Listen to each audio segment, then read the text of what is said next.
Hi, my name is Mark. Today, I'll show you the differences between the QuickHMI version Jellyfish and the new version Lynx. In addition, I'll show you a few new features of the Lynx version.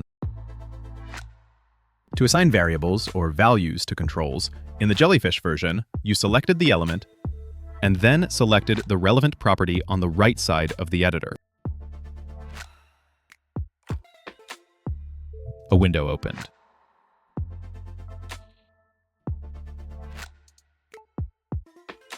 In this window, you could create and edit the rules.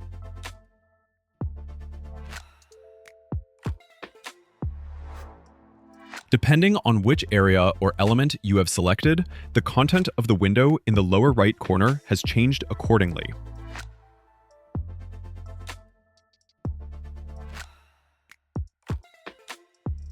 To create or change actions, you had to click on Actions after selecting the element, and the editing window opened again.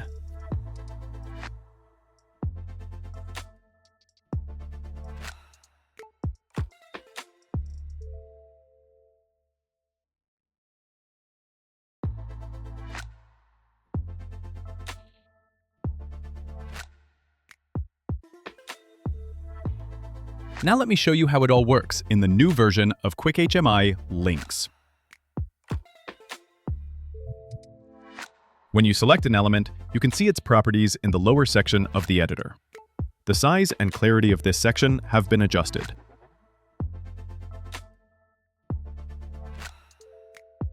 When you select a property, no extra window opens.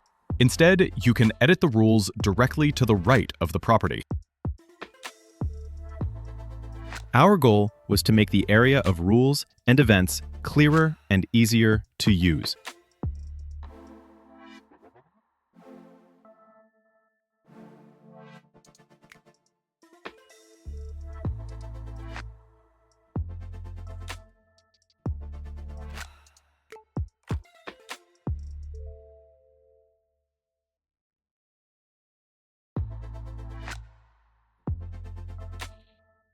Editing the events is structured the same way, and it's easier to use.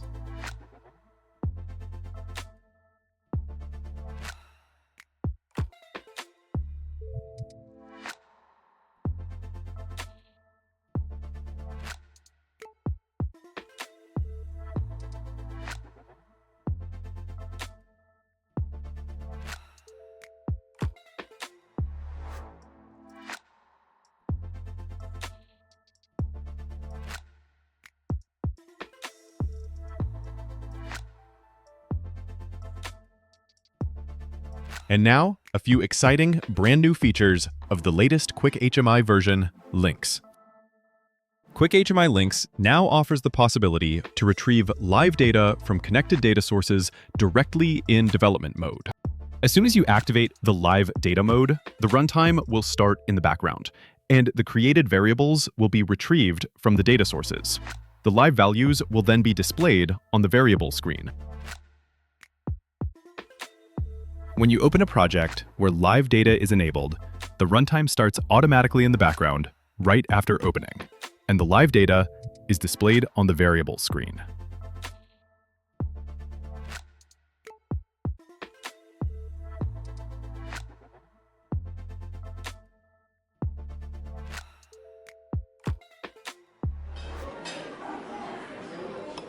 Mark! Sorry. Coming! Where were we? Yes, faceplates. Another great feature is the creation of faceplates. Faceplates allow the grouping of multiple controls and define which properties and which events of these internal controls are exposed to the outside. You can access your faceplates via the Faceplates entry in the Project Explorer. Faceplates can be created, deleted, duplicated, and imported from other projects here. We can place any control within your faceplate, just as we are familiar with from designing regular pages.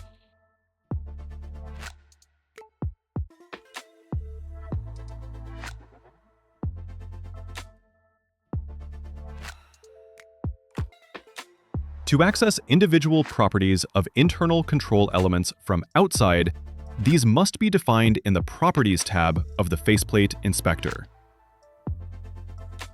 In the left-hand input field, Name, we assigned a unique name under which this property can be addressed in the faceplate. In the right-hand input field, Target Property, we now select a property of an internal control element that we also want to control externally. If this faceplate is now placed, these properties now appear in the Control Element Inspector and can be changed in value or assigned rules.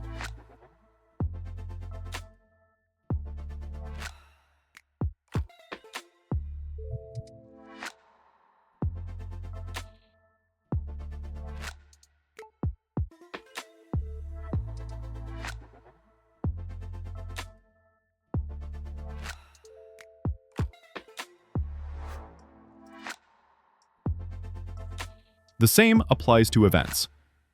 To access individual events of internal controls from outside, these must be defined in the Event tab of the faceplate inspector. In the left-hand input field, Name, we assign a unique name under which this event can be addressed in the faceplate. In the right-hand input field, Targets Event, we now select an event of an internal control element that we also want to control externally. And our two events now appear in the Control Element Inspector and can be processed.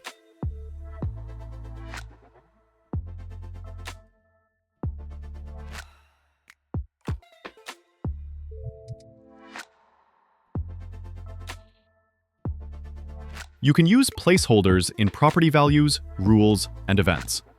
There, each placeholder is replaced at runtime by the value that is assigned to the placeholder in the placed faceplate. Placeholders are defined in the Placeholders tab of the faceplate inspector. In the Name input field on the left, assign a unique name under which this placeholder will later be displayed in the placed faceplate under the Other properties. In the right-hand input field, Placeholder, enter the placeholder as you would like to use it in other places within the faceplate. You can use a placeholder by using the value that you have defined as a placeholder in any position. For example, if you select a label within a faceplate, you can specify the value output star as the text property.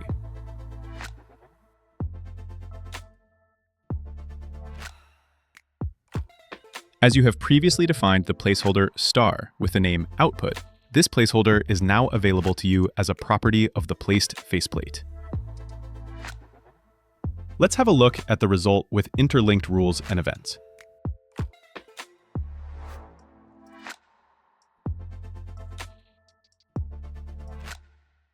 We can access the individual elements of the faceplate.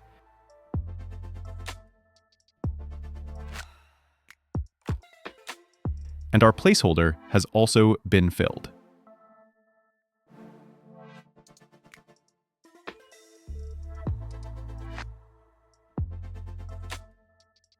Thanks for watching, and don't forget to visit QuickHMI.com